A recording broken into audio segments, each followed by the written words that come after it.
যে মালিক জান্নাত জাহান্নাম তৈরি করতে মাত্র 6টা দিন সময় নিয়েছেন, আর ওই মালিক মানুষকে তৈরি করতে অনেক সময় নিয়েছেন, মাসের পর মাস।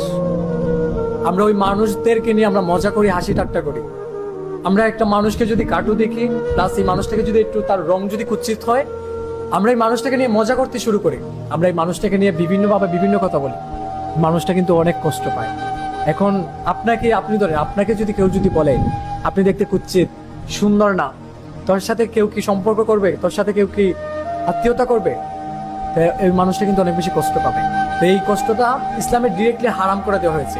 তার বিষয়ে ইসলামে আজ যে বিষয়টা নিয়ে হারাম করা হয়েছে তার হচ্ছে 4টি বিষয়। কারো উচ্চতা নিয়ে মজা করা, কোনো মানুষ যদি হাইটে ছোট হয়, যদি আপনি তাকে নিয়ে মজা করেন, এটা কিন্তু হারাম, মজা করা যাবে না। নাম্বার 2, কারো গায়ের রং নিয়ে মজা করা, কারো রং যদি কুৎসিত হয় তাকে নিয়ে মজা করতে পারবেন না, এটা ইসলামে হারাম। নাম্বার 3, ধর্মীয় বিষয় নিয়ে মজা করা। অনেকে